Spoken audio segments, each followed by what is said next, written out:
దేవుని పరిశుద్ధ నామమునకు మహిమ కలుగును గాక. కూడి వచ్చిన మీ అందరికీ యేసు ప్రభు వారి నామములో నా ప్రేమ వందనాలు. మనము గత వారము నుంచి ప్రభు బల్ల గురించి, ప్రభు రాత్రి భోజనము, దేవుడు మనకు అనుగ్రహించిన గొప్ప ఆశీర్వాదకరమైన ఈ బల్ల గురించి మనం ధ్యానం చేస్తుంటున్నాం. ఈ వారము ప్రాముఖ్యంగా 1 కొరింథీయులకు రాసిన పత్రిక 10వ అధ్యాయం నుంచి నేను మాట్లాడాలని ఇష్టపడుతుంటున్నాను. వచ్చే వారము 11వ అధ్యాయంలో నుంచి ధ్యానం చేస్తాం. ఈరోజు 10వ అధ్యాయంలో నుంచి మనము ధ్యానం చేద్దాం. 1 కొరింథీయులకు రాసిన పత్రిక 10వ అధ్యాయము 16 నుంచి నేను చదువుతాను. దేవుని వాక్యము అందరూ ఒళ్ళో పెట్టుకోండి. జాగ్రత్తగా భయముతో, భక్తితో, శ్రద్ధతో జీవము గల దేవుని వాక్యమని దేవుడు మనకిచ్చిన గొప్ప భాగ్యమైన ఈ వాక్యాన్ని మనం చదువుతున్నామనే స్పృహ కలిగి మనం చదువుదాం. 1 కొరింథీయులకు రాసిన పత్రిక 10వ అధ్యాయం 16 నుంచి. మనము దీవించు ఆశీర్వచనపు పాత్రలోనిది త్రాగుట క్రీస్తు రక్తములో పాలు పుచ్చుకొనుటయే కదా. మనము విరుచు రొట్టె తినుట క్రీస్తు శరీరములో పాలు పుచ్చుకొనుటయే కదా. మనమందరము ఆ ఒకటే రొట్టెలో పాలు పుచ్చుకొనుచున్నాం. రొట్టె ఒకటే గనుక అనేకులమైన మనము ఒక్క శరీరమై ఉన్నాము. శరీర ప్రకారమైన ఇశ్రాయేలును చూడుడి. బలి అర్పించిన వాటిని తినువారు బలిపీఠముతో పాలివారు కారా? ఇక నేను చెప్పున్నదేమి? విగ్రహార్పితములో ఏమైనా ఉన్నది అయినను, విగ్రహములలో ఏమైనా ఉన్నది అయినను చెప్పేదనా? లేదు గాని అన్యజనులు అర్పించు బలులు దేవునికి కాదు, దెయ్యములకే అర్పించుచున్నారని చెప్పుచున్నాను. మీరు దెయ్యములతో పాలివారవుట నాకు ఇష్టం లేదు.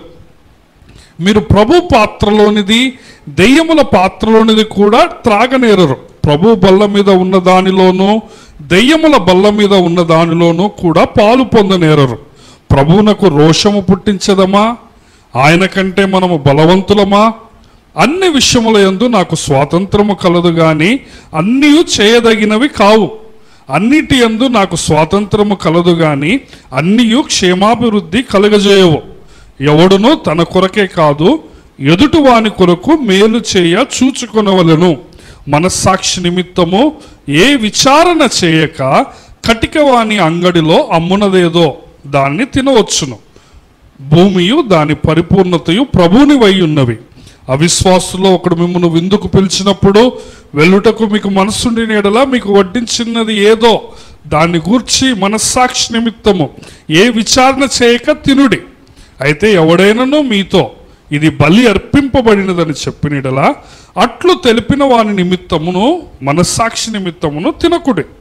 మనస్సాక్షి నిమిత్తమనగా మీ సొంత మనస్సాక్షి నిమిత్తము కాదు, ఎదుటివాని మనస్సాక్షి నిమిత్తమే ఇలాగు చెప్పుచున్నాను. ఎందుకనగా వేరొకని మనస్సాక్షిని బట్టి నా స్వాతంత్ర విషయములో తీర్పు తీర్చబడనేలా. నేను కృతజ్ఞతతో పుచ్చుకొనిన ఎడల నేను దేని నిమిత్తము కృతజ్ఞతాస్తుతులు చెల్లించుచున్నానో దాని నిమిత్తము నేను దూషింపబడనేలా. కాబట్టి మీరు భోజనము చేసినను పానము చేసినను మీరేమి చేసినను సమస్తమును దేవుని మహిమ కొరకు చేయుడి. యూదులకైనను గ్రీసు దేశస్థులకైనను దేవుని సంగమునకైనను అభ్యంతరము కలగజేయకుడి. ఇలాగూ నేను కూడా స్వప్రయోజనమును కోరక అనేకులు రక్షింపబడవలనని వారి ప్రయోజనమును కోరుచు అన్ని విషయములలో అందరినీ సంతోషపెట్టుచున్నాను. దేవుడు తన జీవము గల మాటలను మన వినికిడిలో దీవించునుగాక. చిన్న ప్రార్థన చేసుకుందాం. మా ప్రేమ గల ప్రియమైన మా పరలోకపు మా కన్న తండ్రి, మా దేవ, నీ వాక్యాన్ని మేము చదివి ఉంటున్నాం. నిజంగా నాయన పాపులమైన మా చేతిలో నాయన నీ యొక్క జీవము గల వాక్యాన్ని పెట్టావు. మాకు చదువుకోవడానికి చదువిచ్చావు ప్రభా, బైబుల్స్ ఇచ్చావు, మా సొంత భాషలో నీ వాక్యాన్ని ఇచ్చావు. నీకు వందనాలు, స్తోత్రాలు. ఇటువంటి తప్పులు లేని ప్రభువా నాయన తండ్రి ప్రభువా, ఈ యొక్క దైవావేశము కలిగిన ఈ వాక్యాన్ని మేము చదివి ఉంటుండగా దీన్ని ధ్యానించడానికి నీ కృపను మాకు దయచేయండి. అల్పుడు అయోగ్యుడు పెద్ద అపరాధి నాయన, నీ పక్షాన్ని నిలవబడుతుంటుండగా కనికరించి క్షమించి నాయన, అభిషేకించి నీ బంగారు నోటికి నాయన ఈ యొక్క మట్టి బూరను నీకు సాధనముగా వాడుకున్నామని ప్రార్థిస్తూ ఉంటున్నాం తండ్రి. ఈ యొక్క తండ్రి భయంకరమైన వాతావరణంలో నీ వాక్యం వినటానికి మేము కూర్చొని ఉంటుండగా నీ వాక్యం ద్వారా మమ్మల్ని దర్శించి తండ్రి నీ స్వరాన్ని వినిపింపజేసి ప్రభువా నీవు మమ్మల్ని తృప్తిపరచి ఆనందింపజేసి నీ వాక్యము చేత ఆశీర్వదించుమని గనుడైన యేసు ప్రభు వారి నామములో ఈ ప్రార్థన అడిగి పొందుకొని ఉన్నాము మా ప్రియ పరమ తండ్రి, ఆమేన్. సో ప్రభునందు ప్రియమైన దేవుని బిడ్డలారా, పోయిన వారము నేను క్రొత్త నిబంధన అన్న విషయాన్ని మీకు చక్కగా వివరించాను కదా. పాత నిబంధన అంటే ఏంటిది, కొత్త నిబంధన అంటే ఏంటి, పాత నిబంధన ఏ విధంగా ఇవ్వబడ్డది. పస్కా గొర్రెపిల్ల ద్వారా దేవుడు వాళ్ళని చెయ్యి పట్టి ఐగుప్తులో నుంచి తీసుకుని వచ్చినప్పుడు దేవుడు వారికి పాత నిబంధన ఇచ్చాడు కదా. సో యేసు ప్రభు వారు కొత్త నిబంధనను తను అప్పగించబడిన రాత్రి కొన్ని గంటల్లో సిలువ ఎక్కుతాడు అన్న సమయంలో కొన్ని గంటల ముందు ఆయన కొత్త నిబంధనను పరిచయం చేశాడు. దానికంటే 500 సంవత్సరాల ముందే ఇర్మియా భక్తుడు ప్రవచన రీతిగా మీకు ఒక క్రొత్త నిబంధన ఇవ్వబడబోతుంది, అది రాతి పలకల మీద కాదు కానీ మీ హృదయంలో వ్రాయబడుతుంది. అంత మాత్రమే కాకుండా ఆ క్రొత్త నిబంధన ద్వారా మీ పాపాలకు సంపూర్ణ క్షమాపణ, నిత్య క్షమాపణ మీకు దొరుకుతుందని ఇర్మియా భక్తుడు చెప్పాడు 31వ అధ్యాయము 31వ వచనంలో నుంచి.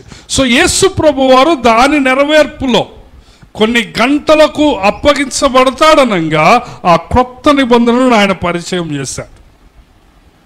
మనము నిజానికి గమనిస్తే బైబిల్ గ్రంథంలో చాలా నిబంధనలు ఉన్నాయి. అవన్నీ చెప్పాలంటే ఇది సమయం కాదు, మరొకసారి నేను ఎప్పుడైనా మీకు చెప్తాను. దేవుడు చాలా నిబంధనలు చేశాడు. పాత నిబంధనలో ప్రాముఖ్యంగా మనం గమనిస్తే ఆయన నిబంధన చేసినప్పుడల్లా ఏదో ఒక గుర్తు ఇచ్చాడు, ఏదో ఒక సైన్ ఇచ్చాడు.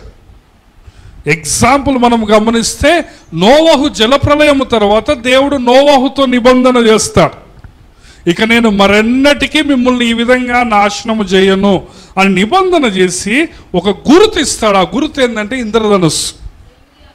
సో ఇంద్రధనుస్సును చూసినప్పుడల్లా మీరు జ్ఞాపకం చేసుకోండి, ఏంటి, నేను కృప కలిగి ఉంటాను, మిమ్మల్ని మరెప్పుడు నాశనం చేయను.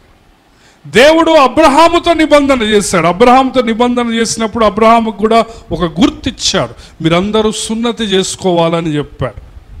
దేవుడు మోషేకు కూడా నిబంధన ఇచ్చినప్పుడు ఈ పాత నిబంధన ధర్మశాస్త్రం అని మనం ఏది అంటామో ఆ మోషే నిబంధనలో సబ్బాతు దినము మీరు ఆచరించాలని దేవుడు చెప్పాడు. సో ఈ విధంగా దేవుడు ఎప్పుడు నిబంధన ఇచ్చినా ఏదో ఒక గుర్తిచ్చాడు. అదేవిధంగా ఈ క్రొత్త నిబంధనలో దేవుడు ఏమిచ్చాడంటే ఈ బల్ల ఇచ్చాడు. హల్లెలూయా. సో ఆయన ఏమన్నాడంటే ఇది మీరు చెయ్యాలి అని చెప్పాడు. నేను మీకు ముందే పోయిన వారమే చెప్పాను కదా, మనకు క్రైస్తవ జీవితానికి 2 గుర్తులు ఉంటున్నాయి, లేకపోతే 2 పరిశుద్ధమైన ఆచారాలు.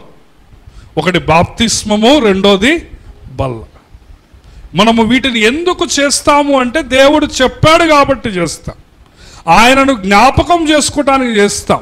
నేను నిన్ననే ఒక బాప్తిస్మం ఇచ్చాను కదా. బాప్తిస్మం ఇచ్చినప్పుడు కదా ప్రాముఖ్యంగా ఆ క్లాసులో 3 విషయాలు చెప్తాం. బాప్తిస్మం అనేది నీవు నీ పాపాల నిమిత్తము చనిపోయి పాతి పెట్టబడి తిరిగి లేస్తున్నావు, దానికి గుర్తు.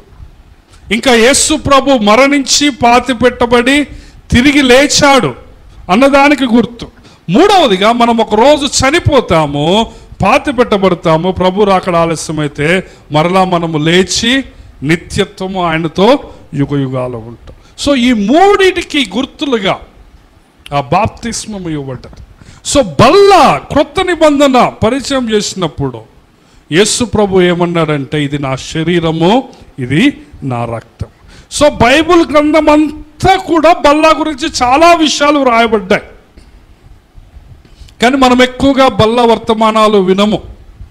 మన సంఘంలోనే కాదు, మీరు ఏ సంఘానికైనా వెళ్ళండి, బల్ల గురించి ఎవరు ఎప్పుడు వాక్యం చెప్పినట్టు నేను కూడా వినలేదు కదా. కానీ దేవుడు నాకు ఇచ్చిన ఈ ఆలోచనను బట్టి ఒక 3 వారాలైనా కనీసం బల్ల గురించి ధ్యానించాలని ఇష్టపడుతున్నా. కాబట్టి పోయిన వారము వర్తమానము దయచేసి మరొకసారి మీరందరూ వినాల్సిందిగా మనవి చేస్తూ ఉంటున్నాను. సో పోయిన వారం వచ్చిన వాళ్ళకి ఈరోజు చెప్పే విషయాలు ఇంకొంచెం బాగా అర్థమవుతాయి. 1 కొరింథీయులకు రాసిన పత్రిక 10వ అధ్యాయము 16వ వచనము నుంచి మనము చదివి ఉంటున్నాం. నిజానికి యేసు ప్రభువు ఆ యొక్క సహవాసం కలిగి ఉండాలని ఆ శిష్యులతో ఆయన చివరి రాత్రి భోజనములో ఆయన ఏమంటాడంటే, ఆయన పాత్ర ఎత్తుకొని ఇది మరలా నేను నిత్య జీవములో దేవుని రాజ్యముతో వచ్చినప్పుడే మరలా నేను త్రాగుతాను అంటాడు కదా. కాబట్టి అని ఆయన ఆ పాత్రలను ఇస్తారో, నిజానికి ఆ గెత్సెమనే తోటలో ఆయన మరొక గిన్నె తీసుకుంటాడు. ఆయన మనకి ఈ గిన్నె ఇచ్చి ఆయన వేరొక గిన్నె తీసుకున్నాడు కదా. ఆ గిన్నె మనము దేవుని ఉగ్రతకు గుర్తు, మన పాపాలకు గుర్తు అది కదా. సో అందుకే మొట్టమొదటిగా ఏమంటున్నాడంటే 16వ వచనం చూడండి, ఈ గిన్నె ఏంటిదంటే ఆశీర్వచనపు పాత్ర అంటున్నాడు. హల్లెలూయా. కింద 1వ నెంబర్ వేసి గిన్నె అని ఉన్నది, మీరు జ్ఞాపకం చేసుకోండి. లేకపోతే ఇది ఈ పాత్ర ఏంటిది అంటే ఆశీర్వదించే పాత్ర. హల్లెలూయా. సో ఈ బల్ల గురించి నువ్వు మొట్టమొదటిగా ఏమి జ్ఞాపకం చేసుకోవాలంటే, ఈ బల్ల ఏ బల్ల చెప్పండి? ఆశీర్వదించే బల్ల. సో ఈ బల్లలో నువ్వెందుకు పాల్గొనాలి? ఈ బల్ల ఎందుకు అంటే మొట్టమొదటిగానే పౌలు భక్తుడు ఏం చెప్తున్నాడంటే, ఈ బల్ల ఇదేంటిదంటే చెప్పండి, ఆశీర్వాదం. ఏమున్నది బల్లలో? ఆశీర్వాదం. ఆయన చివరి రాత్రి భోజనములు ఆయన ఏం చేశాడు? ఇదిగో నేను మీకు ఈ గిన్నె ఇస్తున్నా, ఇది నా రక్తము వలనైన కొత్త నిబంధన, నా శరీరమును తిని నా రక్తము తాగువాడు నిత్య జీవం. సో ఆ గిన్నె ఇచ్చాడు. ఆ గిన్నె ఇచ్చిన 1 గంటలోనే ఆయన గెత్సెమనే తోటకు పోయి ఏమన్నాడు? తండ్రి, నీ చిత్తమైతే ఈ గిన్నెను నా యుద్ధ నుంచి తీసివేము. ఆ గిన్నెలో ఏమున్నది? దేవుని ఉగ్రత కదా. పాపాలు అంటే ఏంది? దేవుని ఉగ్రత. సో ఆ దేవుడు ఇవ్వాల్సిన ఉగ్రతను, ఆ శాపాన్ని, ఆ పాపాన్ని ఆయన తనపై వేసుకున్నాడు. మనకేమిచ్చాడు? ఆయన ఆశీర్వాదం ఇచ్చాడు. అర్థమవుతుందా? నీకు ఆశీర్వాదం ఇవ్వటానికి ఆయన శాపాన్ని తీసుకున్నాడు.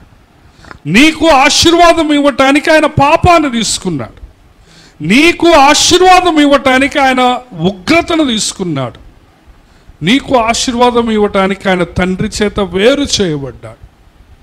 ఆయన ఏమన్నాడంటే, నా దేవా నా దేవా నన్నెందుకు చేయబడి. సో ఆ ఉగ్రతను ఆయన తీసుకున్నాడు కదా. ప్రకటన గ్రంథంలో కూడా గిన్నె అని ఉన్నప్పుడల్లా ఉగ్రత గిన్నెలు అవి. సో యేసు ప్రభు శిష్యులతో ఒకానొక సమయంలో అంటారు, నేను తాగే గిన్నెలోనిది మీరు తాగగలరా అంటాడు. సో అటువంటి ఉగ్రతను ఆయన తీసుకొని మనకేమిచ్చాడు చెప్పండి? ఆశీర్వాదం. సో ప్రియమైన దేవుని బిడ్డలారా, నువ్వు బల్లా మిస్ చేస్తున్నావంటే నువ్వేం మిస్ చేస్తున్నావు? మొట్టమొదటిగా ఆశీర్వాదాలు మిస్ చేస్తావు. ఈ రోజున బాప్తిసం తీసుకునే వాళ్ళు ఎవరైనా ఉంటే దయతో జ్ఞాపకం చేసుకోండి. బల్ల అనేది ఆశీర్వాదము మొట్టమొదటిగా కదా. లూకా సువార్త 24వ అధ్యాయంలో అక్కడ వ్రాయబడ్డ మాటలు ఏంటంటే, ఈస్టర్ రోజున ఆయన ఎమ్మాయి మార్గంలో కదా వాళ్ళతో వెళ్తూ ఉంటాడు. 2 శిష్యులతో వెళ్తూ ఉంటాడు. వెళ్ళినప్పుడు వాళ్ళు ఆయన గుర్తుపట్టారు. ఆయన వాళ్ళతో పాటు వచ్చి ఆయన వాక్యం చెప్పినా వాళ్ళకి అర్థం కాదు. ఆయన వాళ్ళతో పాటు వచ్చి రొట్టె విరిచినప్పుడు వాళ్ళ కన్నులు తెరవబడ్డాయట. హల్లెలూయా. అక్కడ వ్రాయబడ్డ మాట ఏంటంటే, ఆయన రొట్టె విరిచినప్పుడు వాళ్ళ కన్నులు తెరవబడ్డాయి. ఓ, ఈయన ప్రభువు కదా అని వాళ్ళు గుర్తుపట్టారు. ఆయన వెంటనే అదృష్టుడే. సో ఈ రొట్టెలో ఏమున్నది చెప్పండి? ఆశీర్వాదం. ఈ పాత్రలో ఏమున్నది చెప్పండి? ఆశీర్వాదం. ఈ బల్లలో ఆశీర్వాదం ఉన్నది. ఎందుకంటే నీకు రావాల్సిన శాపము, నీపై రావాల్సిన ఉగ్రత, నీ పాపాలు ఆయన తీసుకొని నీకేమిచ్చాడు? ఆయన ఆశీర్వాదం ఇచ్చాడు. కాబట్టి మొట్టమొదటిగా నేను ఏమి జ్ఞాపకం చేస్తున్నానంటే, ఇది ఆశీర్వాదించే పాత్ర. ఇది వింటున్నారండి? ఇది ఆశీర్వదించే పాత్ర. సో ఇంకేమంటున్నాడంటే, మనము దీవించు ఆశీర్వచనపు పాత్రలోనిది త్రాగుట క్రీస్తు రక్తములో పాలు పుచ్చుకున్నటయే కదా. మనము విరుచు రొట్టె క్రీస్తు శరీరములో పాలు పుచ్చుకుంటామే కదా. చూస్తున్నారా వాక్యం? సో రెండవదిగా మనం ఏమి జ్ఞాపకం చేసుకోవాలంటే, జాగ్రత్తగా వినండి. నువ్వు ఎప్పుడైతే బల్లలో పాల్గొంటున్నావో నీవు క్రీస్తు శరీరములో రక్తములో పాల్గొంటున్నావు. అర్థమవుతుందా? ఇది గొప్ప మర్మము. ఇది నీవు బల్లలో పాల్గొన్నప్పుడు నీవు క్రీస్తు శరీరములో పాల్గొంటున్నావు. అంటే దాని అర్థం ఏంటంటే ఆయన శరీరములతో ఒకటైతున్నావు. నువ్వు సింబాలిక్గా ఏమవుతుందంటే ఆయన శరీరము ఆయన రక్తము నీ శరీరములోకి నీ రక్తంలోకి పోతుంది. సో నువ్వు ఆయనతో ఒకటిగా మార్చబడుతున్నావు. హల్లెలూయా. అందుకే యోహాను సువార్త 6వ అధ్యాయములో ఆయన చాలా సంవత్సరాల ముందే, అంటే 1-2 సంవత్సరాల ముందే ఆయన ఈ మాటలు చెప్తా ఉంటాడు. యోహాను సువార్త 6వ అధ్యాయం 53 నుంచి.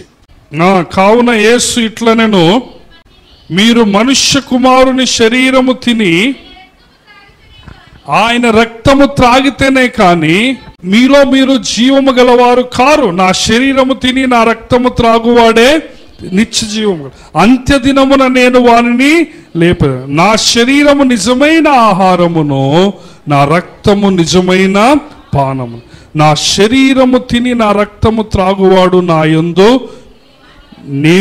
నేను వాని యందును నిలిచిందు. జీవము గల తండ్రి నన్ను పంపెను గనుక నేను తండ్రి మూలముగా జీవించినట్టే నన్ను తినువాడును నా మూలముగా. 58 చూడండి. ఇదే పరలోకము నుంచి దిగి వచ్చిన ఆహారం. పితరులు మన్నాను తిని చనిపోయినట్టు కాదు, ఈ ఆహారం తినువాడు ఎల్లప్పుడూ జీవించు. సో యేసు ప్రభు వారు స్పష్టంగా యూదులతో ఏం చెప్తున్నాడంటే, మీరు పితరులు మన్నాను తిన్నారు, పరలోకం నుంచి దేవదూతలు తినే ఆహారం తిన్నారు, కానీ వాళ్ళు ఏమయ్యారో చనిపోయారు. కానీ నా శరీరము తిని నా రక్తము త్రాగితే మీరు ఎప్పటికీ చనిపో, ఒకవేళ చనిపోయినా నేను వాణ్ణి లేపుతా. ఇంత గొప్ప సవాలుతో కూడిన మాటలు భూమి మీద ఎవరైనా మాట్లాడారా? ఎవరైనా భూమి మీద దేవుళ్ళుగా చెప్పుకున్న వాళ్ళు ఎవరైనా కానీ లేచి నిలబడి నా శరీరము తినండి, నా రక్తము త్రాగండి, మీరు ఎప్పటికీ చనిపోరు, చనిపోయినా నేను మిమ్మల్ని లేపుతా. యేసు ప్రభువారు సిలువకు 1-2 సంవత్సరాల ముందే ఈ మాటలు పలికారు. కాబట్టి 1 కొరింథీయులకు రాసిన పత్రిక 16వ వచనం 10వ అధ్యాయంలో మనం ఏం చూస్తున్నాం చూడండి. ఏమున్నది అక్కడ? మనము క్రీస్తు రక్తములో క్రీస్తు శరీరములో ఏం చేస్తున్నామో పాలు పుచ్చుకుంటున్నాం. ఇందుకే కింద వచనాల్లో ఆయన ఏమంటాడంటే, పౌలు గారు మీరు విగ్రహాలతో బలి అర్పించింది తీసుకోకూడదు అంటాడు, విగ్రహాలకు పెట్టేది మీరు తినొద్దు అంటాడు. స్పష్టంగా ఏమంటాడంటే, మీరు క్రీస్తు రక్తము మీలోకి వస్తుంది కాబట్టి విగ్రహాలతో ఏ విధంగా పోలిక. వింటున్నారా? అది నేను కిందికి వచ్చినాక చెప్తాను. 17వ వచనంలో మనం ఇంకొక విషయాన్ని చూస్తాం. 17వ వచనంలో ఏమంటున్నాడంటే, నేను 3 విషయాలు చెప్తున్నాను ఇక్కడ ప్రాముఖ్యంగా. మొట్టమొదటిది ఏంటంటే, ఈ బల్ల ఆశీర్వదించే బల్ల. నెంబర్ 2 ఏంటదంటే, ఈ బల్లలో పాల్గొనటం వల్ల నీవు క్రీస్తు శరీరములో పాలిభాగమవుతున్నావు, క్రీస్తు శరీరంలో నీవు భాగమవుతా ఉన్నావు. నెంబర్ 3 ఏంటదంటే, నీవు ఇతర విశ్వాసులతో సహవాసం కలిగి ఉంటున్నావు. హల్లెలూయా.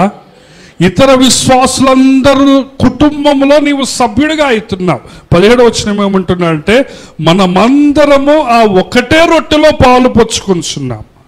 రొట్టె ఒక్కటే గనుక అనేకులమైన మనము ఒక్క శరీరం. ఇది అందరూ మైండ్కి ఎక్కించుకోవాలి.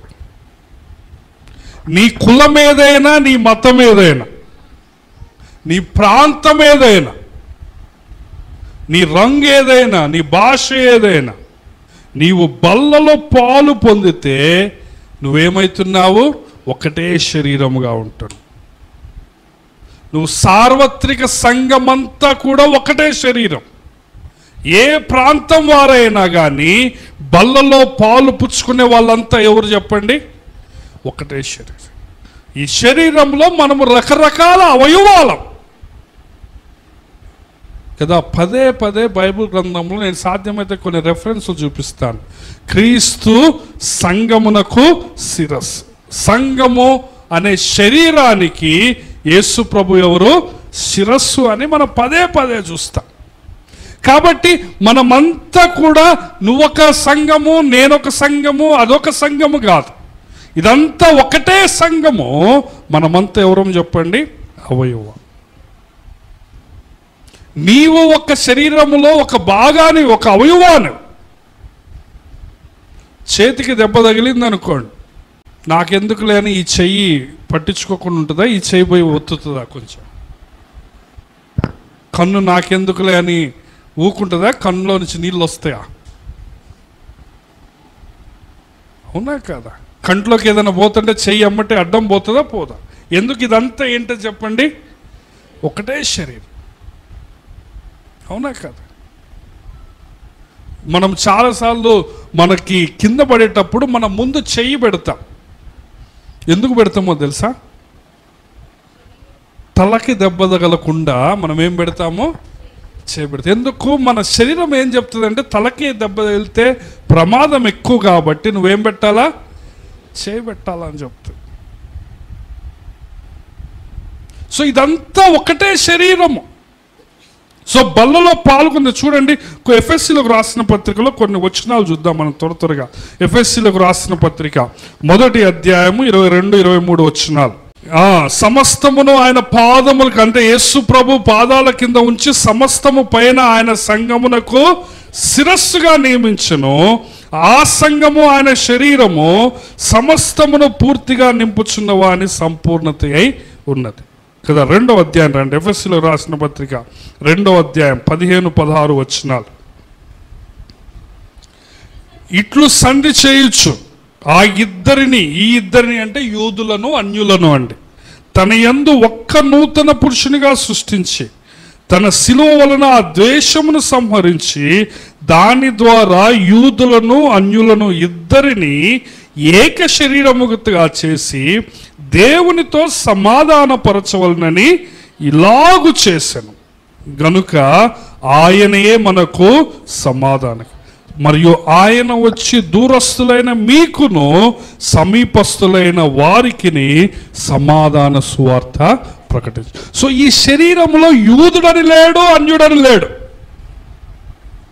నిజానికి యూదులు చాలా నిష్ఠ గల వాళ్ళు అన్యులతో భోజనం చేయరు. అన్యులను వాళ్ళు టచ్ కూడా చేయరు, వాళ్ళ ఇళ్లలోకే పోరు. అన్యుల్ని వాళ్ళు కుక్కలాగా చూస్తారు యూదుల్ని. నువ్వు రోమా అధికారివైనా కానీ ఇంట్లోకి రానియరు నిన్ను యూదులు. కానీ పౌలు గారు ఏమంటున్నాడు? యూదుల్ని అన్యుల్ని దేవుడు ఏం చేసినట?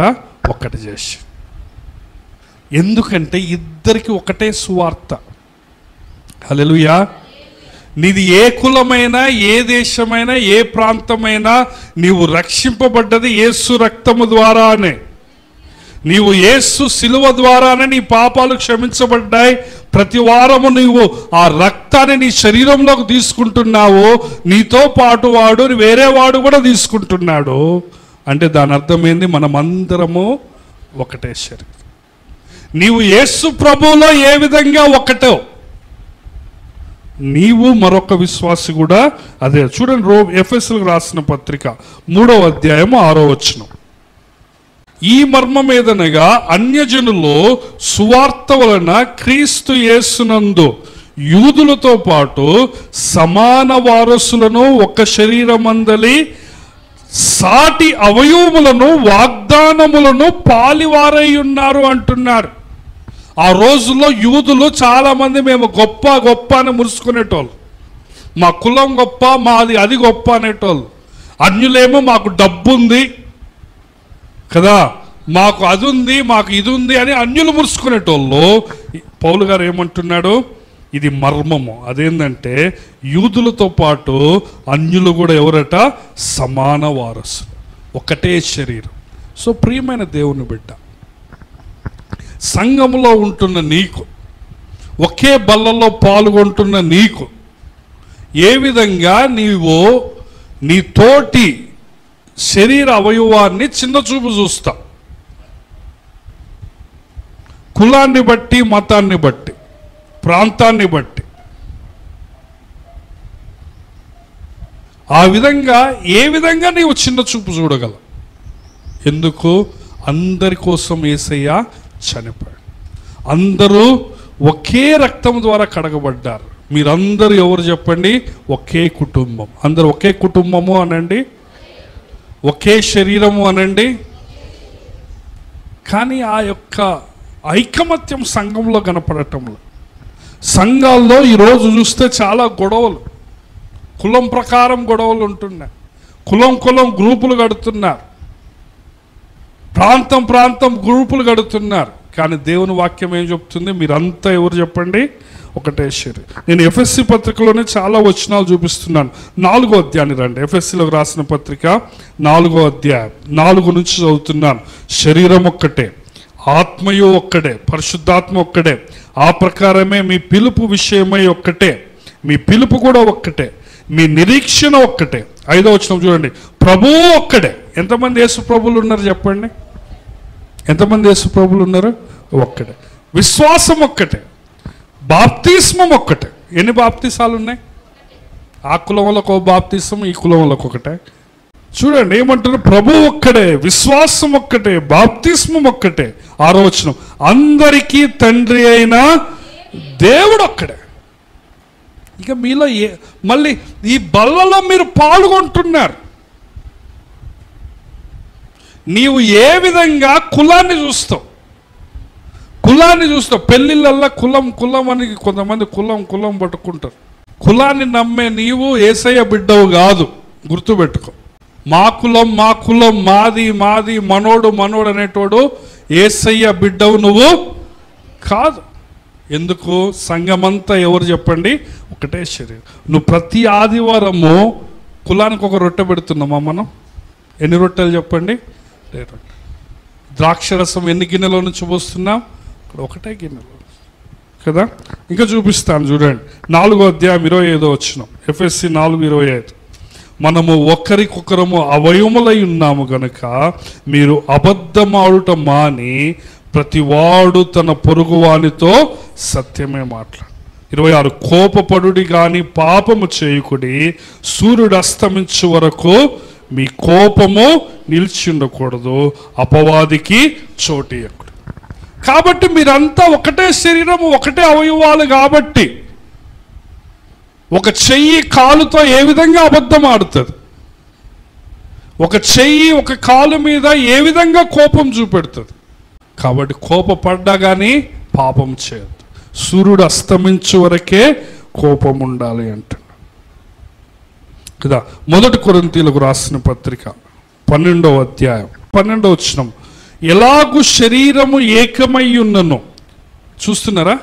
అనేకమైన అవయవములను కలిగి ఉన్నదో, ఎలాగు శరీరం యొక్క అవయములన్నీ అనేకములై ఉన్ననో ఒక్క శరీరమై ఉన్నదో అలాగే క్రీస్తు ఉన్నాడు అంట. 15వ వచనం చూడండి. నేను చెయ్యి గాను గనుక శరీరంలోని దానిని కానని పాదము చెప్పినంత మాత్రాన శరీరంలోనిది కాక. నేను హెబ్రోను సంఘమే కానీ నేను అందరిలాగా కాదు.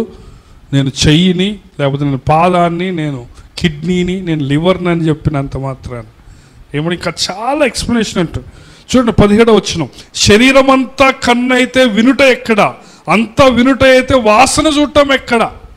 శరీరంలో దేవుడు అన్ని రకాల అవయవాలను పెట్టాడు. కళ్ళు మంచిగుంటాయని శరీరం అంతా కళ్ళు పెట్టిండు అనుకొని దేంతో వింటావు నువ్వు? దేంతో వాసన చూస్తావు? వింటున్నారు? ఇవన్నీ పౌలు గారి మాటలండి. ఇంకా కిందికి వస్తే 27వ వచనం చూడండి. ఇవన్నీ చెప్పి ఏమంటున్నాడంటే 26వ వచనం, కాగా ఒక అవయవము శ్రమపడినప్పుడు అవయములన్నిటితో దాంతో కూడా శ్రమపడు. ఒక అవయవము ఘనత పొందినప్పుడు అవయములన్నీ దానితో కూడా. అటువలే మీరు క్రీస్తు యొక్క శరీరం అయ్యుండి వేరు వేరు అవయములై. హల్లెలూయా. ఇది దయచేసి మైండ్లో ఎక్కించుకోండి. వాక్యం విని విని మన జీవితాల్లో మార్పు లేకపోతే సుఖం లేదు. నీవు బల్లలో పాలు పొందుతున్నావంటే నీలో కులం ఉండకూడదు. నీవు బల్లలో పాలు పొందుతున్నావంటే సంఘములో వేరే వారి పట్ల నీకు చిన్న చూపు ఉండకూడదు. వాళ్ళు నీలాగా ఉండకపోవచ్చు, వాళ్ళ అలవాట్లు వేరు కావచ్చు, నువ్వు కన్నైతే వాళ్ళు చెవు కావచ్చు, వాళ్ళ ఆలోచనలు వేరు కావచ్చు, వాళ్ళ అనుభవాలు వేరు కావచ్చు, వాళ్ళ పద్ధతులు వేరు కావచ్చు, కానీ వాళ్ళని నువ్వు చిన్న చూపు చూడు. వాళ్ళని నువ్వు వేరుగా చూడకూడదు. ఎందుకు? అందరు ఎవరంటే చెప్పండి? అవయవాలు. చెప్పండి, ఎవరు? అందరూ అవయవాలు. కొలసీలకు రాసిన పత్రిక 3వ అధ్యాయం 15వ వచనం. సో మీరందరూ సమాధానముగా ఉండాలి. అవయవాలన్నీ,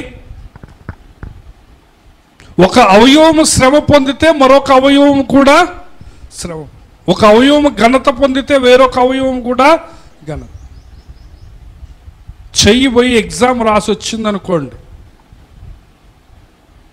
ఎగ్జామ్ రాసింది చెయ్యి కాబట్టి చెయ్యికే ఫస్ట్ ప్రైజ్ ఇవ్వాలా, కాళ్ళు పోకూడదు అంటావా నువ్వు? సో పౌలు గారు స్పష్టంగా అంటున్నారు, ఎవరైనా శ్రమ పడితే సంఘమంత ఉండాలి అక్కడ, ఎవరైనా సంతోషిస్తుంటే సంఘమంత ఉండాలి అక్కడ. అది పౌలు గారు చెప్పారు. సంఘము అంటే ఒక కుటుంబం. ఎవరైనా శ్రమ పడ్డప్పుడు కానీ, ఘనత పొందినప్పుడు కానీ, సంతోషపడ్డప్పుడు కానీ శరీరం అంతా అక్కడ ఉండాలి, సంఘమంతా అక్కడ ఉండాలి. వద్దా, మనం చాలా వాక్య భాగాలు నేను చూపించాలనుకున్నా కానీ సమయం లేదు. 1 కొరింథీయులకు రాసిన పత్రిక 10వ అధ్యాయం 17వ వచనం చదవండి. మనమందరము ఒకటే రొట్టెలో పాలు పంచుకుంటాం. రొట్టె ఒక్కటే గనుక అనేకులమైన మనము ఒక్క శరీరం. సో ఇది బల్ల గురించి చెప్తా ఉంటున్నా. రొట్టె ఒక్కటే, మీరందరూ ఒకటే శరీరం. ప్రభు ఒక్కటే, బాప్తిస్మం ఒక్కటే, పరిశుద్ధాత్మ ఒక్కటే, గిన్నె ఒక్కటే. ఎన్ని వచనాలు ఇంకా చూపించాలంటే బైబిల్లో ప్రతి పేజీలో ఉన్నది. మీరందరూ ఎవరట చెప్పండి? ఒకటే శరీరం. గట్టి చెప్పాలి, ఎవరు చెప్పండి? మీరందరూ ఒకటే శరీరం. నీకు పలానోళ్ళు అంటే ఇష్టం లేకపోవచ్చు, వాళ్ళంటే నీకు వాళ్ళ ముఖం చూడబుద్ధి కావచ్చు, కానీ వాళ్ళని పక్కన పెట్టడానికి లేదు. ఎందుకు? వాళ్ళు కూడా శరీరంలో ఒక భాగం. నా ముక్కు అంటే నాకు అసలు ఇష్టం లేదంటారు కొంతమంది. పౌడర్ రాసేటప్పుడు దానికి రాయవా నాకు నచ్చలేదని. సో ఇదంతా నీకు సంఘంలో ఎవరైనా నచ్చినా నచ్చకపోయినా ఏం చేయాలి? నువ్వు ఒకటే శరీరం అన్న భావనతో నువ్వేం చేయాలా? కలుపుకొని పోవాలి. హల్లెలూయా. ఈ ముక్కు మూతి గురించి మనం ఇట్లా అనుకుంటున్నాం. కొన్ని అవయవాలు అసలు మనకు కనపడవు కానీ చాలా ఇంపార్టెంట్ అవి.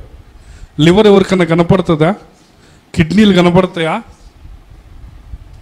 సో చాలామంది సంఘంలో కూడా అట్లుంటారు. కొంతమంది వెనక ఉండి అన్ని రకాల పనులు చేస్తూ ఉంటారు. గుండె ఎవరికైనా కనపడుతుందా? గుండెని ఎవరైనా రోజు పొద్దున్నే స్నానం చేపిస్తారా? గుండెకి పళ్ళు తవ్వినట్టు బ్రష్ చేసి రుద్దుతారా గుండెకి? అయినా అది కష్టపడి రోజు పనిచేస్తా. సో కొన్ని అవయవాలు నీకు కనపడేటట్లు పనిచేస్తాయి, కొన్ని కనపడకుండా పనిచేస్తాయి. అయినా నువ్వేం చేయాలి? అన్నిటినీ కలుపుకొని. ఇదంతా ఏం చెప్పండి? ఒకటే రొట్టె, అనేకులమైన మనము ఒక శరీరంతో. 18 నుంచి చదవండి దయచేసి. చూడండి, 18వ వచనంలో పాత నిబంధనలో లేవీయులు బలి అర్పించిన దాన్ని తినేవాళ్ళు అనమాట. బలి ఒక గొర్రెను కానీ మేకను కానీ బలి అర్పించినప్పుడు కొంత భాగం లేవీయులు తినటానికి దేవుడు వాళ్ళకి అనుమతినిచ్చాడు. బలి అర్పించిన తర్వాత. సో వాళ్ళని ఏమంటున్నాడంటే బైబిల్లో వాళ్ళు బలిపీఠముతో భాగమయ్యారట. సో లేవయ్యారు చెప్పండి, బలిపీఠముతో పాలి వాళ్ళయ్యారు. సో 19లో ఏమంటున్నాడంటే విగ్రహములలో ఏమైనా ఉన్నదని, విగ్రహములలో అర్పించిన దాంట్లో ఏమైనా ఉన్నదని చెప్పేదని, అంటే విగ్రహాలలో నిజంగా ఏమి లేదు. పౌలు గారు 1 కొరింథీ 8లో కూడా చెప్తాడు. కానీ 20వ వచనం చూడండి, లేదు కానీ అంటున్నాడు. అందరూ లేదు కానీ అనండి. విగ్రహాల్లో నిజంగా ఏం లేదు, అది కర్ర, బొమ్మ, మట్టి, బంగారం, వెండి అంతే. కానీ ఏమంటున్నాడు, అన్యజనులు అర్పించు బలులు దేవునికి కాదంటే వాళ్ళ విగ్రహాలు వాళ్ళ దేవతలకు కాదు, కానీ ఎవరికి అర్పిస్తున్నారట, దెయ్యాలకు అర్పిస్తున్నారు. మీరు దెయ్యములతో పాలివారవుట నాకు ఇష్టము లేదు. మీరు ఈ బల్లలో పాల్గొంటున్నప్పుడు ఎక్కడ పడితే ఆడ తినటానికి వీల్లేదు. ఇది నేను చెప్పే మాటలు కాదు. ఎవరు చెప్పే మాటలు ఇవి? యేసయ్య మాటలు ఇవి. ఎందుకంటే మనము చాలాసార్లు మనమే ఆ విగ్రహాలు ఏముందిలే, వాటికి బలం ఉందా, వాటి చెవులు ఉన్నాయా, కళ్ళు ఉన్నాయా, ముక్కు ఉన్నదా, ఏమున్నది అనుకుంటాం. కానీ అవి ఎవరికి పోతున్నాయంటే పౌలు గారు ఏమంటున్నారంటే కొన్ని విగ్రహాలు ఎవరికట గుర్తులు, దెయ్యాలు. సో నువ్వు దెయ్యాలతో ఎట్లా పాల్గొంటుతావు అంటున్నాడు. అవునా కాదండి? చూడండి, ఇంకా చదవండి. లేదు కానీ అన్యజనులు అర్పించు బలులు దేవునికి కాదు, దెయ్యములకు అర్పించున్నారు చెప్పుచున్నాను. మీరు దెయ్యములతో పాలివారవుట నాకు ఇష్టములే కదా. 21 చూడండి, మీరు ప్రభు పాత్రలోనిది దెయ్యము పాత్రలోనిది కూడా త్రాగండి. ప్రభు బల్ల మీద ఉన్న దానిలోను దెయ్యముల బల్ల మీద ఉన్న దానిలో కూడా పాలు. సో బల్లలో పాలు పొందే వాళ్ళు రెండిట్లో ఎట్లా పాలు పొందుతారు అంటున్నాడు. ఏమున్నదన్నా మాంసమేగా, ఏమున్నదన్నా ఆడ ప్రార్థన చేసుకొని తినొచ్చుగా అంటున్నారు. కానీ వాళ్ళు దేనికి ఇచ్చారట చెప్పండి? అవి దెయ్యాలకు ఇచ్చారు కదా. ఎవరునో ఇద్దరు యజమానులకు దాసుడిగా ఉండనేరు కదా. నువ్వు బల్లలో పాల్గొనేటప్పుడు చాలా జాగ్రత్తగా ఉండాలి. నీ శరీరంలోకి యేసుక్రీస్తు శరీరము ఏ విధంగా భాగమవుతుందో నీవు ఏది పడితే అది తినటానికి లేదు కదా. 2 కొరింథీయులకు రాసిన పత్రిక 6వ అధ్యాయం 14 నుంచి, మీరు అవిశ్వాసులతో జోడుగా ఉండరు, నీతికి దుర్నీతితో ఏమి సాగి, వెలుగునకు చీకటితో ఏమి పోతుంది, క్రీస్తునకు బెలియాలతో అవిశ్వాసితో విశ్వాసికి. ఎన్ని ప్రశ్నలు అడిగి ఏమంటున్నా అంటే దేవుని ఆలయమునకు విగ్రహములతో ఏమి పొంది. దేవుని ఆలయం అంటే ఏంటి? చర్చి కాదు ఇక్కడ మాట్లాడేది, నీ శరీరం కదా. మనము జీవము గల దేవుని ఆలయమై ఉన్నాము. అందుకు దేవుడు ఇలాగ సెలవిచ్చిన, నేను వారిలో నివసించి సంచరించు, నేను వారి దేవుడనై యుందును అంటున్నాడు. కావున నేను వారి దేవుడైనందును వారు నాకు ప్రజలై యుందును. 17వ వచనం, కావున మీరు వారి మధ్య నుండి బయలువెడిలి ప్రత్యేకముగా ఉండుడి, అపవిత్రమైన దానిని ముట్టకుడి అని ప్రభువు చెప్పుచున్నాడు. హల్లెలూయా. సో బలలో పాల్గొందే నీవు అపవిత్రమైన దాన్ని ముట్టుకోకూడదు. నీవు సాక్షాత్తు యేసు ప్రభు శరీరాన్ని తీసుకుంటున్నావు, నువ్వు సాక్షాత్తు యేసయ్య రక్తాన్ని తీసుకుంటున్నావు. కాబట్టి నువ్వు ఎందుకు అపవిత్రమైనది నీ కడుపులోకి పోతుంది, అపవిత్రమైనది దెయ్యాలకు పెట్టింది, ఆడ ఈడ పెట్టింది నీ శరీరంలోకి ఎందుకు తీసుకుపోతున్నావు? ఎందుకు? నీ శరీరంలో ఎవరున్నారు చెప్పండి? యేసయ్య నివసించి సంచరిస్తాడట. హల్లెలూయా. వింటున్నారా? అర్థమవుతుందా? నువ్వు బల్లలో పాల్గొంటున్నావంటే అది ఎంత ప్రాముఖ్యమైనదో అర్థం చేసుకోండి. నువ్వు బల్లలో చెయ్యి వేస్తున్నావంటే నీ శరీరం ఎంత పరిశుద్ధంగా ఉండాలో జ్ఞాపకం చేసుకోండి. చూడండి, రండి 1 కొరింథీయులకు రాసిన పత్రిక 10వ అధ్యాయం. నాకు చాలా విషయాలు చెప్పాలని ఉంది కానీ సమయం లేదు కాబట్టి నేను త్వరగా వెళ్తున్నాను. 1 కొరింథీయులకు రాసిన పత్రిక 10వ అధ్యాయం 21. ప్రభు పాత్రలోనిది దెయ్యం పాత్రలోనిది కూడా త్రాగనేరరు. ప్రభు బల్ల మీద ఉన్న దానిలోనూ దెయ్యముల బల్ల మీద ఉన్న దానిలో కూడా పాలు పొందను. 22 చూడండి. ప్రభువుకు రోషం పుట్టించదమా, ఆయన కంటే మనం బలవంతులమా అంటున్నాడు. దేవుడితో పెట్టుకోవటం అంత అవసరమా అంటున్నాడు పౌలు గారు. దేవుడికే రోషం వచ్చేటట్టు చేస్తే ఏమవుతుంది మన పరిస్థితి? ఫరో అంతే అన్నాడు కదా, 9 సార్లు అరే జేమేసిన చిన్నగా ఇట్ట అన్నాడు దేవుడు ఏళ్ళతో ఇట్లా అంటే వాడు వాళ్ళ తలకాయ కొట్టుకుందాం అన్నాడు ఫరో. 9 సార్లు ఏళ్ళతో ఇట్టంటేనే ఫరో కిందికి మీదకి అయిపోయాడు. అయినా ఆగిండా వాడు?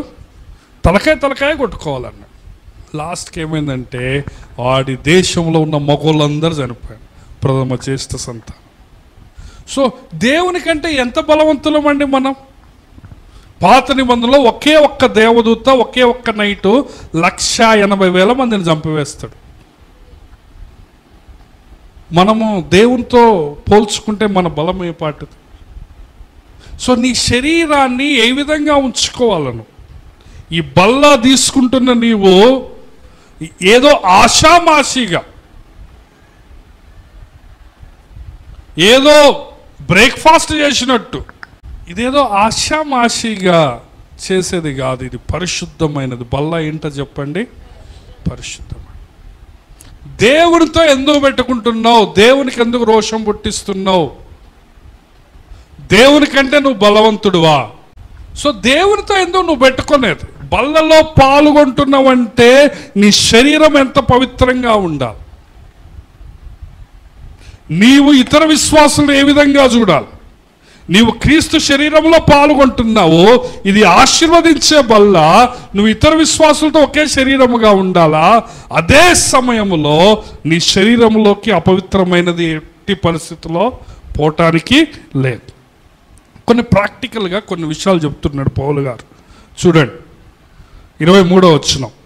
అన్ని విషయముల యందు నాకు స్వాతంత్రము కలదు కానీ అన్నీయు చేయదగినవి కాదు. అన్నిటి యందు నాకు స్వాతంత్రము కలదు కానీ అన్నీయు క్షేమాభివృద్ధి కలగచ్చు. ఎవడును తన కొరకే కాదు కానీ ఎదుటివాని కొరకు మేలు చేయ చూసుకోవాలి. పౌలు గారు ఏమంటారు? నాకు అన్నిటి మీద ఫ్రీడమ్ ఉంది.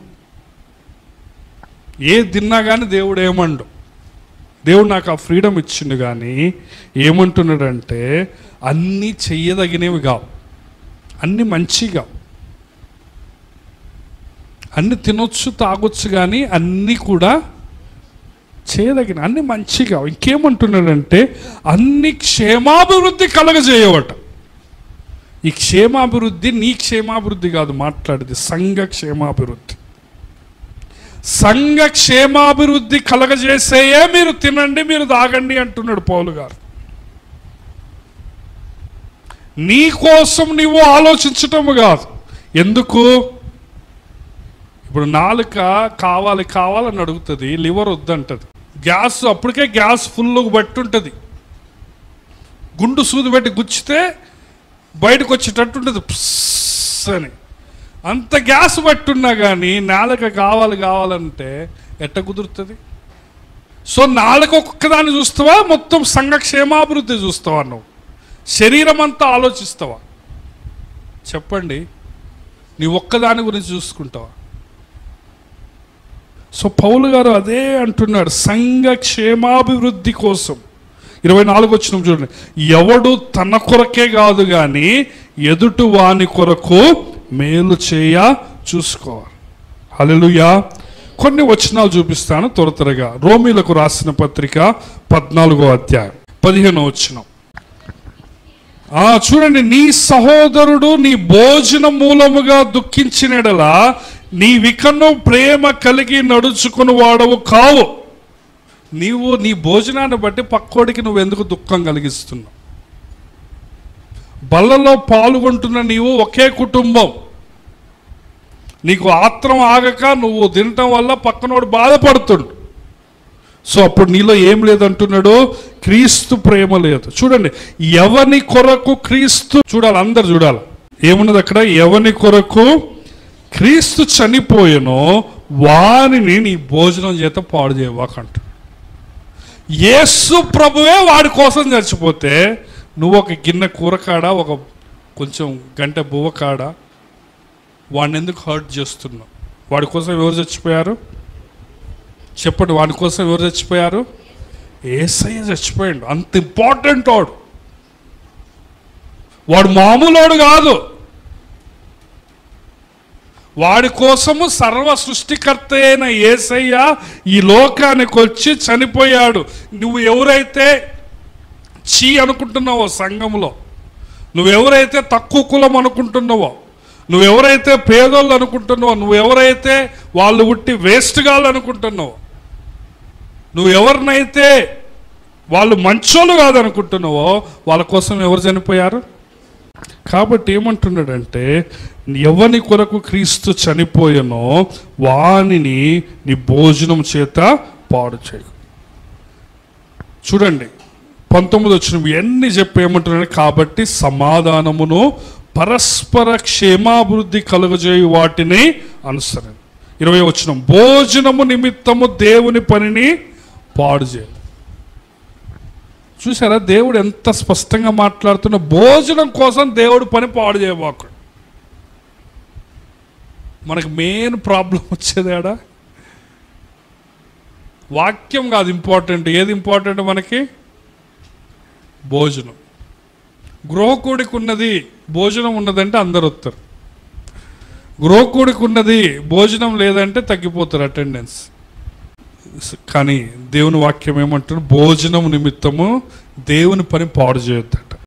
సంఘము క్షేమాభివృద్ధి చెందడమే మన మొదటి ప్రాధాన్యతగా ఉండాలి. నీవు బల్లలో పాల్గొంటున్నావంటే, రొట్టె ద్రాక్షరసంలో పాల్గొంటున్నావంటే, నేను నా కుటుంబం ఉండకూడదు. ఏముండాలి నీకు? సంఘం. ఎవరికి క్షేమాభివృద్ధి చెందాలా? సంఘం. ఏమంటున్నారంటే, అవసరమును బట్టి క్షేమాభివృద్ధికరమైన మాటలే మన నోట్లో రాను. 30 వచనంలో దేవుని పరిశుద్ధాత్మను దుఃఖపరచవద్దు. 1 కొరింథీ 6:12. ఈ రెఫరెన్స్లన్నీ మీరు ఇంటి దగ్గర చదువుకోండి, రాసుకోండి, ఇంటి దగ్గర చదువుకోండి. చాలా ఇంపార్టెంట్ వచనాలు. 1 కొరింథీ 6:12. అన్నిటి యందు నాకు స్వతంత్రము కలదు కానీ అన్నియో చేయదగినవి. అన్నిటి యందు నాకు స్వాతంత్రము కలదు కానీ నేను దేని చేతను లోపరచ కొనబడనొల్లను. 13 చూడండి. భోజన పదార్థములు కడుపు భోజన పదార్థములకు నియమింపబడి ఉన్నవి, దేవుడు వాటిని నాశనము చేయును అంటారు. దేవుడు ఏమంటున్నా అంటే, ఏది తినాలన్నా ఏది తాగాలన్నా స్వాతంత్రం ఉన్నది, కానీ నువ్వు దేనికి బానిస కాకూడదు. కొంతమంది నాన్ వెజ్ లేని ఉండలేరు. అంటే నువ్వు దేనికి లోబడ్డావు? చికెన్కి లోబడ్డావు కదా. సో పౌలు గారు ఏమంటున్నాడంటే, 1 కొరింథీ 10వ అధ్యాయం చదవండి, 22 నుంచి. క్షేమాభివృద్ధి, సంఘ క్షేమాభివృద్ధికే నీవు ప్రయాసపడాలి. నాకు ఇష్టం వచ్చిందని నువ్వు చేసినావు అనుకో, నీవు దేవుని పనిని పాడు చేస్తున్నావు. అది గుర్తుపెట్టుకో. ఇంకా కొన్ని ప్రాక్టికల్గా చెప్తా ఉంటారు. చూడండి 25 వచనం. మనస్సాక్షి నిమిత్తము ఏ విచారణ చేయక మటన్ షాపులో ఏదైనా కొనుక్కో అంటున్నాడు. కటికవాణి అంగడిలో అమ్మినది. ఎందుకంటే భూమి దాని పరిపూర్ణత ప్రభుని. కానీ ఎప్పుడన్నా ఫంక్షన్లో పోయినప్పుడు ఏం చేయాలి? 25 వచనం, మటన్ షాప్లో కొనుక్కొని తినండి, ప్రాబ్లం లేదు అంటున్నాడు. 27 వచనం, ఫంక్షన్లో పోయినప్పుడు ఏం చేయాలి? అవిశ్వాసుల్లో ఒకడు. ఎవరట మిమ్మల్ని ఇప్పుడు ఫంక్షన్కి పిలిచింది? అవిశ్వాసుల్లో ఒకడు ఏం చేస్తున్నాడు? మిమ్మును ఫంక్షన్కి పిలిచినప్పుడు ఒకవేళ వెళ్ళటానికి నీకు బాగా ఇంట్రెస్ట్ ఉంటే వెళ్ళు, వడ్డించింది ఏదో తిను. 28 అయితే, అందరూ అయితే అనండి. ఎవడైనను మీతో ఇది బలి అర్పించబడ్డదని చెప్పితే అట్లు తెలిపిన వాని నిమిత్తము మనస్సాక్షి నిమిత్తము తినొద్దు. మళ్ళీ 29లో ఏమంటారంటే, నీ మనస్సాక్షి కాదంటారు. చూడండి 29 ఏమంటున్నాడు? మనస్సాక్షి అంటే నేను నీ సొంత మనస్సాక్షి నిమిత్తము కాదు, ఎదుటవాని మనస్సాక్షి నిమిత్తమే ఇలాగో చెప్పచ్చు. ఎందుకనగా వేరొకని మనస్సాక్షిని బట్టి నా స్వాతంత్ర విషయంలో తీర్పు తీర్చబడనేలా అంటున్నాడు. హల్లెలూయా. నువ్వు ఫంక్షన్లో పోయినప్పుడు ఎవరన్నా నేను చూసి ఏంది బలి అర్పించింది తింటున్నారు అంటే నువ్వు తినొద్దు. ఎందుకంటే నీవు ఆ వాడి మనస్సాక్షిని ఏం చేస్తున్నావు? ఆటంకపరుస్తుంది. సో ఎవరో ఒకరు అంటారా అనరా బలి అర్పించింది తింటున్నారా ఏందని? అంటారా అనరా? పైకనపైన మనసులో అనుకుంటారా అంటారా? సో అట్లాంటి వాళ్ళ నిమిత్తము మీరు తినొద్దు అంటున్నాడు. ఎందుకు? వాళ్ళ మనస్సాక్షి ఏమవుతుందంటే దేవుని విషయం ఇంకా దూరం అవుతా ఉంది. చూసారా ఎంత స్పష్టంగా చెప్తున్నాడు? ఫిలిప్పీలకు రాసిన పత్రిక 2వ అధ్యాయం 4-5 వచనాలు చూడండి. ఏమంటున్నాడంటే మీరు ఇతరుల గురించి ఆలోచించాలి. మీరు సొంత విషయాలు కాకుండా ఇతర కార్యాలను చూడాలి. 21వ వచనం చదవండి. ఇదే అధ్యాయం 21వ వచనము. అందరూ తమ సొంత కార్యములనే చూసుకొనిచున్నారు కానీ యేసుక్రీస్తు కార్యాలను ఎవడు చూడట్లేదని పౌలు గారు బాధపడుతారు. యేసు ప్రభు కార్యం ఏంటిది? యేసు ప్రభు ఆలోచన ఏంటంటే అందరూ రక్షింపబడాలి, అందరూ యేసయ్యకి దగ్గరగా రావాలి. కానీ నువ్వు నీ భోజనము ద్వారా, నీ డ్రింక్స్ ద్వారా, నీ పానము ద్వారా నువ్వు బలలో పాలు పొందుతూ నువ్వేం చేస్తున్నావు? వాళ్ళని దూరం చేస్తున్నావు. వాళ్ళ మనస్సాక్షి నువ్వు దేవుని దగ్గరకు రాకుండా చేస్తా ఉన్నావు. చూసారా? అందుకే ప్రేమ కలిగి ఉండాలి. మనం ఏం కలిగి ఉండాలి చెప్పండి? ప్రేమ ఉంటే నువ్వు నీ గురించి ఆలోచిస్తావా, పక్కన వాళ్ళ గురించి ఆలోచిస్తావా? చెప్పండి.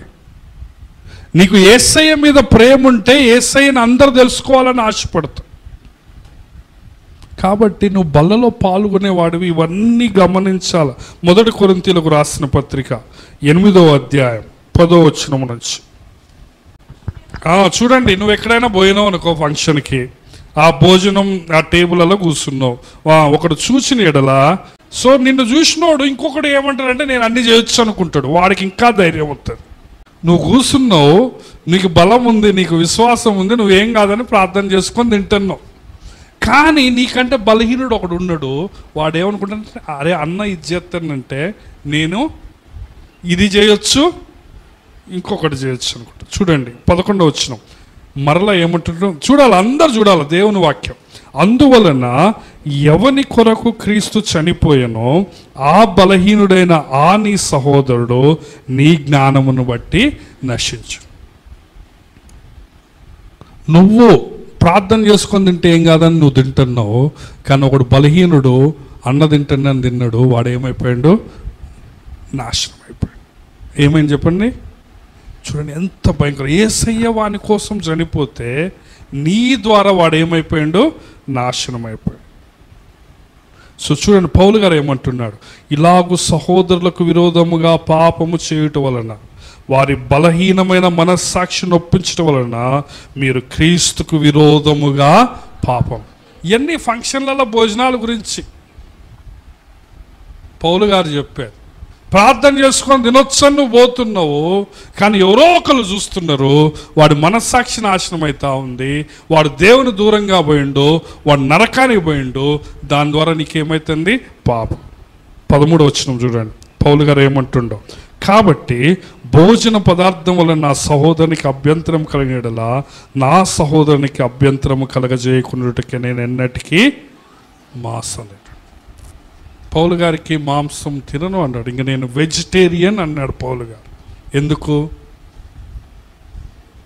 ఇతరుల కోసం. చెప్పండి దేనికి? సంఘ క్షేమాభివృద్ధి కోసం. పౌలు గారు ఏమంటున్నారంటే, నేను మొన్న గుజరాత్ పోయినప్పుడు ఒక బ్రదర్ తినట్లేదు నాన్ వెజ్. ఎందుకంటే తినట్లేదంటే ఆ బ్రదర్ చెప్పిందంటే నేను హిందువుల మధ్య పరిచర్య చేస్తాను కాబట్టి, నేను బ్రాహ్మణ్స్ మధ్య పరిచర్య చేస్తాను కాబట్టి నేను బంద్ చేసిన అన్నాడు. మేము అక్కడ ఉన్నది ఓన్లీ సేవ చేసే వాళ్ళమే ఉన్నాం, పాస్టర్స్. నాకు చాలా బాధ అనిపించింది. ఆయన ముందు నేను తింటున్నది, ఒక 10 మంది ఉన్నాం మేము. కానీ ఆ పాస్టర్ గారు తిన్న, మళ్ళీ ఆయన సేవ చేసేది బాంబేలో. ఏమన్నాడంటే నేను తినను. ఎందుకు? నేను తినటం వల్ల ఏమవుతుంది, కొంతమందికి అభ్యంతరం అవుతాం. సో పౌలు గారు కూడా ఇక్కడ అదే అంటుండే, ఏమంటుండో, నేను వేరే వాళ్ళకి అభ్యంతరం కలగకుండా ఉండటానికి ఏం చేస్తాడట, భోజనం మానేస్తాడు. సో 1 కొరింథీలకు వద్దాం. ఈ వచనాలు చదివి ముగిస్తాను, సమయం అవుతాం. సో 28వ వచనం నుంచి, 1 కొరింథీ 10వ అధ్యాయం 28వ వచనం.